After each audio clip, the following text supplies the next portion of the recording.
So today we're going to reassemble the pump for a Vermorel 2000. First we've got a pump arm, and we need the nut to go on top, and then the diaphragm fixing sleeve, and then the bottom of the diaphragm holder. Then we need to bolt on the diaphragm to the end of the arm. So we put the bolt through the washer and through the base of the diaphragm, then screw it onto the nut which is located at the end of the pump arm.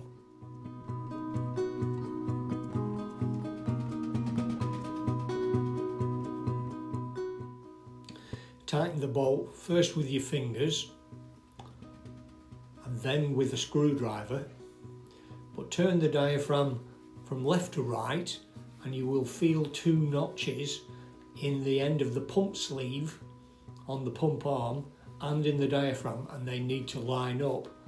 But if you turn it from left to right, you will actually feel it, and you'll feel where they are, and once it's in the right place, tighten it up.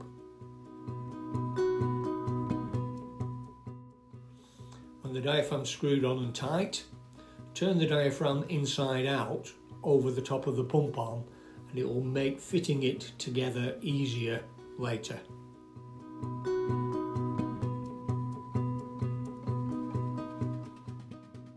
So next we're going to put the valves into the pump housing.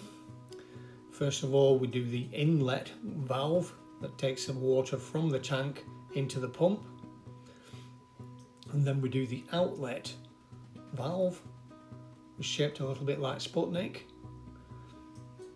and that takes the water out of the pump.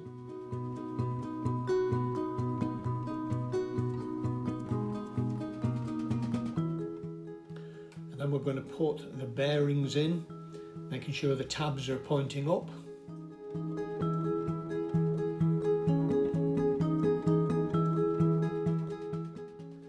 Take the pump arm and fit it in between the bearings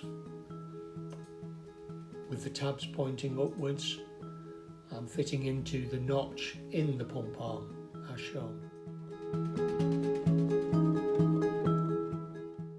Now fit the diaphragm to the pump and make sure it's seated in the correct place. Also making sure the notch in the edge of the diaphragm lines up with the notch in the pump. Slide the sleeve over the top of the diaphragm. It also has a notch which lines up with the notch on the pump. And then once it's in position, tighten the nut. Now turn the diaphragm the right way round by pulling the pump arm. Once you've inverted the diaphragm back the other way, undo the nut and just check the alignment of the diaphragm and it's seated correctly all the way around. The notch is in the right place. Slide the sleeve over the top, which also has got one notch to be lined up, and then you can put the nut back on and tighten the whole lot up. To ensure this is right, and you can see it lined up with the moulding lines of the side of the sleeve.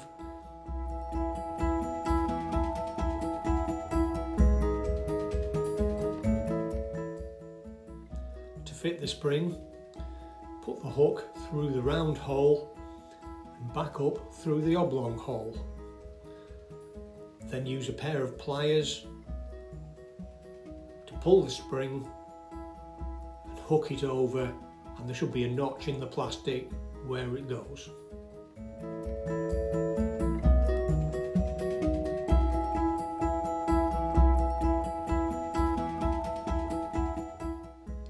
Then you need to put the pump spring cover on, and that slides over the top of the spring into a couple of notches on either side of the spring, clips into place.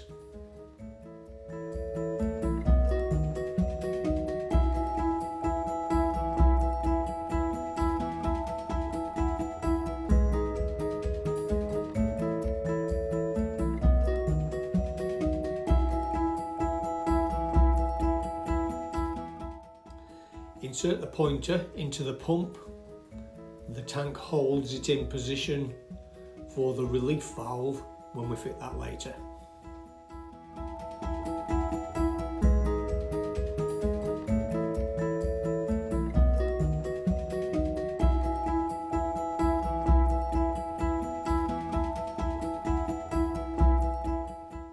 When you slide the pump back in, don't forget to grease around the two big circles of the pump, ready for the tank and the air chamber. Insert the tank into the outer housing on the pump. Put your hand down on either shoulder of the tank and wriggle it from side to side to ensure a good seal.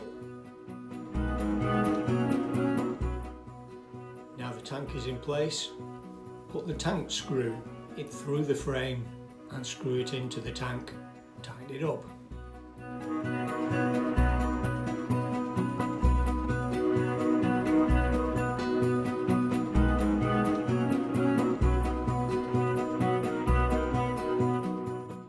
Next we're screwing the air chamber into the pump.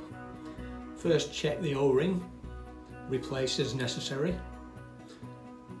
Put some silicone grease on the O-ring and screw it into position.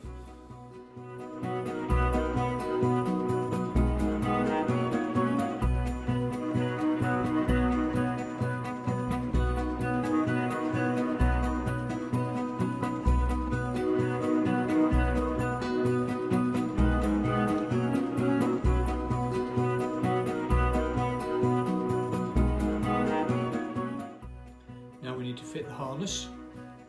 So put the central tab on the top of the harness through the frame and slide a pin to hold it in position.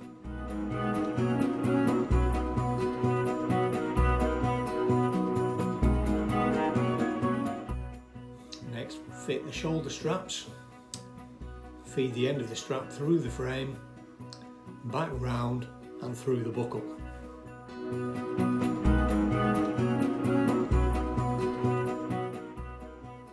Ensure these straps are tight because it helps to carry the weight of the sprayer and distribute it through the whole of the harness.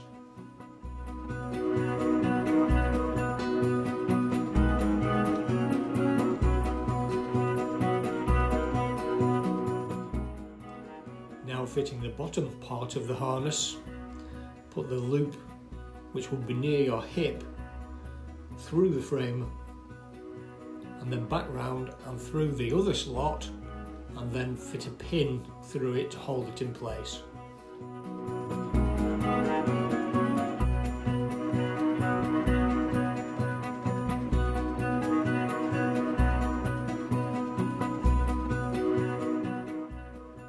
It's important to tighten the strap that holds the top and the bottom part of the harness so that they're tight.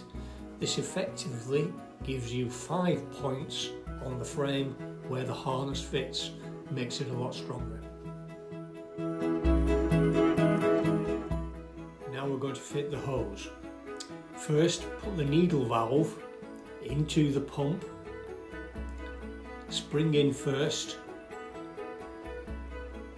and ensure it's in the centre. Push it down with your finger and hold it in the right place.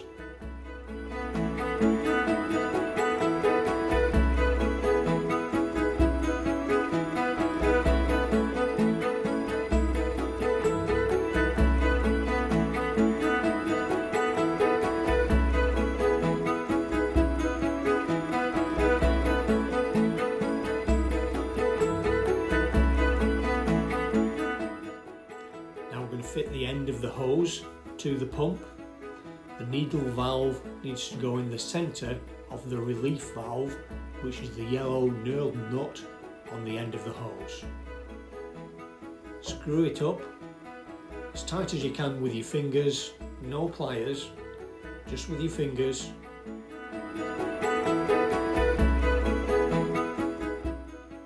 And then back it off half a turn to 3/4 of a turn, and you'll set the pressure relief to about 2 bar.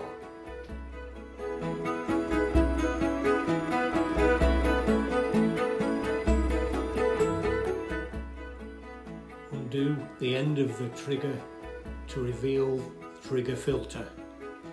Clean if necessary, and also check the O-ring, which is the base of the trigger filter, which is visible there.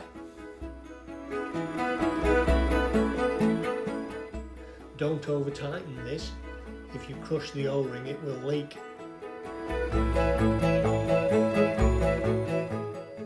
And then put the lance onto the trigger. Be careful tightening this up, they're plastic threads and they're quite easy to cross, but if you're gentle, and then again don't over tighten it, it doesn't need to be very tight, just a reasonable tightness.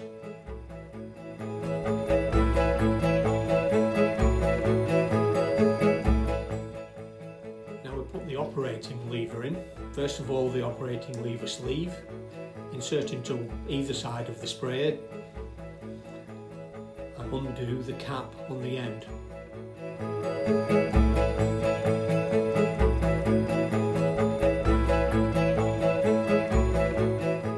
Once the cap is loose, we can insert the operating lever into its desired position.